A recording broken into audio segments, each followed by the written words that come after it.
Welcome back to What Arty Noobs for General Disturbance. This is the M40 M43, the Tier 8 American SPG. This one's located on the South Spawner Mines under the command of Zefnar.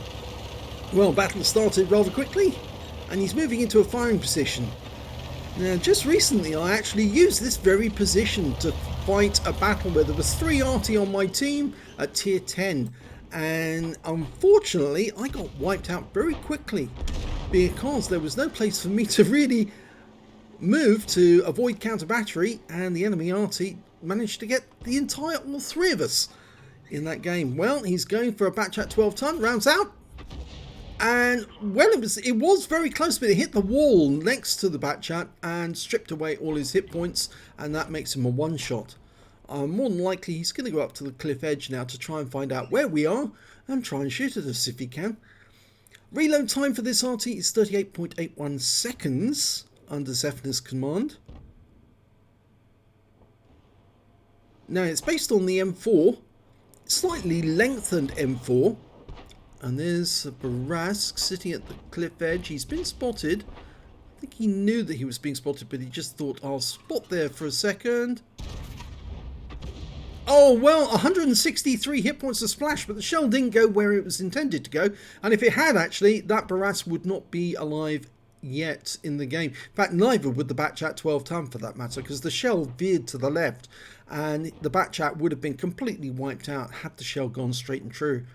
I'm afraid Wargaming does troll us quite a bit with RNG.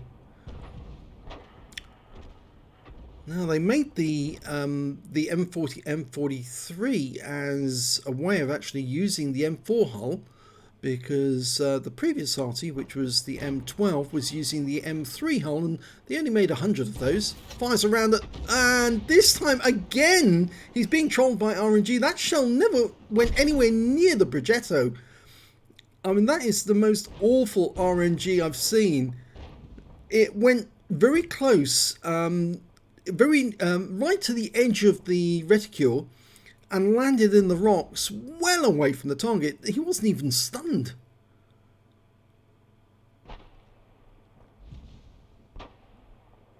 Now, they did actually manufacture an M40 and an M43 for use during the European theatre during World War II. Only one each, but they did actually see some service. Rounds out in the IS-2. This time he hits the M112. Now, there was 2 tanks there, and he aimed for the IS-2 and he hits the 112 instead because he just happened to be in the wrong position, and RNG said, no, you're not going to hit the IS-2 too, and instead the shell struck the Chinese tank instead. He did stun the IS-2 too, and he's picked up a massive load of stun assist as the IS-2 was taken out by the T-44. So he's doing well on stun assist at the moment. 1,225 and 1,098 from the actual damage. He's going for a Scorpion up the other end of the battlefield on the plateau above the cap area. That one went straight, but it still went long. As you can see, there was the aim point. It's at least another 10 meters beyond. Was it 10 meters? That's probably about 10 meters, yeah, beyond the aim point. So his shells are dispersing a long way away from where they should be going. Ah, now there's a target that's worth going for. The SU-130PM, the Soviet Tier 8 premium tank destroyer, which actually has very little armor, and most Arties seem to be able to penetrate that tank destroyer very easily. If you can get a round into him, you'll normally knock him out altogether. At least you'll get a penetrating roll. And this gun will do 1050 alpha because it's the 8-inch howitzer. 203mm equivalent, penetrating 52mm of armor and a burst radius of 11.1 meters. He's looking for the enemy Arty at the moment. He thinks he's over in that corner. He's looking for a tracer. It's not easier to see the tracer from above, but he could be in that little corner over there. I think he's going to go for the SU-130PM instead because he just killed our Barask. Now, the thing about a tank destroyer like that is that he has to pop out to shoot, mainly because of the fact that his arc of fire is only 77.5 degrees on either side, I seem to recall. which means he can't shoot behind him and he can't shoot directly over the side of the vehicle. So if he wants to fire, he's going to have to angle his vehicles at the front somewhere, pointing at near the enemy, or the gun's actually just over the edge, over the front quarter. He's looking at a 53 TP, presumably over there somewhere. There he is. Line him up. That's better. That's better! That one was right on target, and the Polish tank goes down to a shot from the T-44, who's managed to pick up a few kills recently. I seem to remember he was the one who actually took down the IS-2 too. Yes, he's got 2 kills.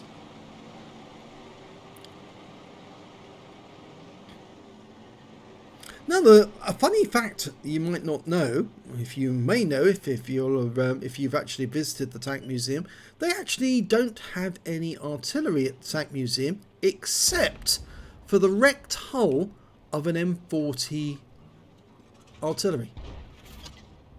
Oh, and again, RNG saves those 2 tanks. The shell hit the rock face.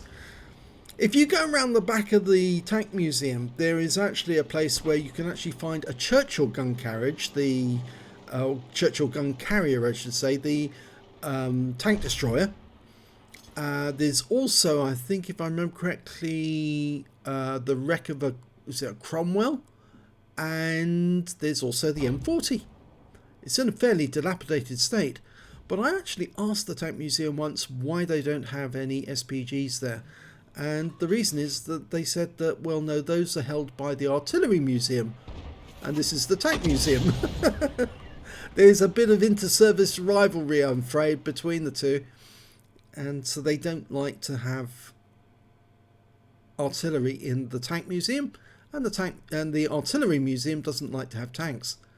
But the funny, strange fact is that they do have an SPG in the Tank Museum, although it's not recognised as such, and that's the Su-76. They have one of those in the museum, and of course that was used as an SPG by the Soviets.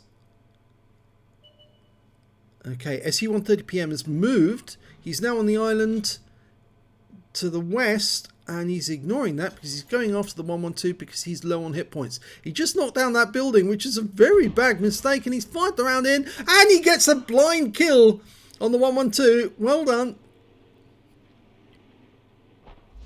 Now that Tiger 2 is definitely trying to kill the ELC M90, but in fact it's gone the other way around. The ELC managed to kill him, and now the enemy's only got 4 tanks left. And of course that Su-130PM is on the West Island, the lighthouse island as it used to be. It's not a lighthouse anymore. He's over there somewhere, and as I said, remember that tank destroyer has very thin armour, which means that he might be able to get a penetrating shot and take him out of the game altogether with a high roll. No, that one was a little late. He needed to give it enough lead because he was on the move, and it just wasn't enough, but he'll still get another chance. Our Striv needs to move a bit closer so we can spot where the guy is. He's still there. He's just taken some damage. He's now a splash kill. He's definitely a splash kill. Oh, and he almost flipped himself over, and now he's definitely a splash kill. But unfortunately, we've lost the Striv. He was taken out by the enemy Arty. So now we are trying to get a shot on that Su-130PM. He's going to go missing any second. He's going to unsighted any second. Fires the round in. And it's a blind kill. Takes out the Su-130PM. Didn't need to get a direct hit. All he needed was a bit of splash and for the Su-130PM to drive by, and he did. The Scorpion, that's the Tier 7 American tank destroyer. Very light, very stealthy, very, very weak on armour. Paper thin, in fact, actually. The armour's so light that I'm not sure machine gun bullets will actually be stopped by it. Of course, it was supposed to be an airborne vehicle. I don't think that the Arty's in that corner. I think he's actually in that little corner nearby. And there's the T-69. He's come out. He's sitting on his perch. He managed to get a shot and kill our T-44, unfortunately, but he's backing up. Unfortunately, well, try a shot anyway. You might splash him. Our SU-101 is now one Arty and a tank destroyer versus one Arty and a medium. And now it's when the counter battery might start.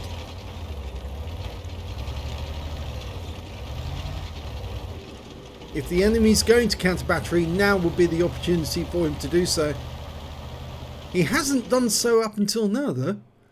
I'm pretty sure he's in A2, the Arty, in that little corner, around the corner of the rock, because he managed to get a round straight down to the South Island, and he could only do that if he's in A1 or A2, but we've looked at A1 and there was nothing, no sight seen there.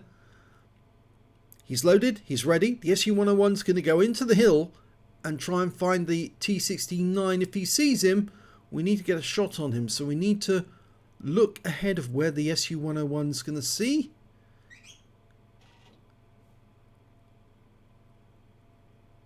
He doesn't appear to be there. There he is. He's round the corner where he thinks he's Arty safe, and he is. Oh, he splashed him for 52, but the SU-101 will get a chance. And he does, and he seizes it and takes out the T-69. The enemy Arty just fired. He just fired, and somebody indicates it's actually the SU-101 indicates he's A1. Now, it could be he's behind the bush. Not in the actual corner itself. We didn't see any tracer coming from the corner. I'd be very much inclined to drive over there to shorten the distance between us and the target. To follow the SU-101 up the hill. Oh, he's moved! And it looks, from where he was actually coming, it looks to me like he was actually... Oh, that was a bit long. It looked to me like he was coming from A2, not from the corner. Otherwise, his angle would have been different. And that wins the game.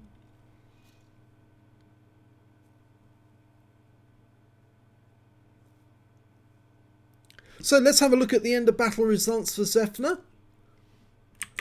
And it's an ace tanker for Zefnar in the M40, M43, and it's his first ace tanker. You've got the scrolls underneath. You only get that once on your first attempt, and well done. He's got his bruiser medal for getting at least 5 critical hits. He got 17 in that one, and he also picked up a Confederate because he hit more of the enemy than anyone else on his team. At least 6 tanks that subsequently were killed by other team members. And his win 8 from the game was 4,341. Very good score indeed. Super Unicum standard. Let's have a look at team score. Well, look at that. He actually managed to get the highest damage in the game. And why he didn't pick up the high caliber, I do not know. He didn't actually accidentally damage any of his own teammates in that game. I can't understand why Wargaming sometimes denies the high caliber where it's obviously deserved. They obviously hand out Gauze medals sometimes to people who should have won a high caliber instead. But for some reason, the high caliber's missing. 3,075, the highest amount in the game. The next high scorer was the SU-130PM that he killed with 2,704, and after that it was the 53 TP with 2,336. The SU-101 managed 1,736, which put him mid-table, but he did survive the battle, remember, and helped to win or take the victory. When it came to kills, it was actually the GW Tiger P on the enemy team did the best with 4 kills in that game. Then came their SU-130PM with 3, along with our T-44, and then Zefnar managed to, along with that SU-101 and several other teammates, and 1 enemy, the T-69. He fired. Oh, did I do base XP? No, I didn't actually. Base XP? Yes, he did get the highest in that one. 1,141 base. 962 goes to the 53 TP, 835 goes to the Barask. He fired 14 rounds, got 4 direct hits, no penetrations but 12 splash. Damage of 3,075 hit points, all of it done at more than 300 meters. He damaged 9 of the enemy, killed 2, and did 1,872 hit points of stun assist off 10 stuns. On a premium count, he earned 48,884 credits from that game, 38,440 from ammunition, took away 10,444 credits profit. He picked up 1 bond for getting the Confederate and 1,711 XP, and there was no multiplier, so that's all the experience points he took away. But congratulations on your first Ace Tanker in the M40, M43. It's always an achievement. The first time you do it in any particular vehicle and you ace it, you think, yeah, I've really mastered this now. I know how to do it. I know how to use it to its best abilities. And he sat there pumping the shells out. And in fact, actually, you know, I have the feeling he probably would have dominated that battle, but for one fact: Wargaming denied him a lot of those shots. A lot of those shots should have flown straight true, hit the enemy tank and wiped them out. But RNG decided that the shells weren't going anywhere near the targets, and on several occasions he came away empty-handed, and I think that was very unfair. But yeah, I'm afraid that is how it's been recently with all the problems we've had with large numbers of people on the servers. And yes, I'm sure they must have adjusted the RNG a little to make Arty shells miss their targets. Yeah, I know a lot of Arty players have been complaining about it. But well done to Zefnar. You got your first ace in this one. Now you've got to get an ace in the next one up. If you enjoyed that replay, please give this video a like and do subscribe to our channel. We are a Arty channel, so we do feature Arty replays more than any other channel on YouTube. But we do feature TAC replays, not just your super unicoms, but we also have ordinary schmoes having a really great day. So do stick around to our channel if you do have a really good replay, lots of medals, or just, you know, you having a very good day in your tank. Send us the replay and we'll consider it. Thanks for watching.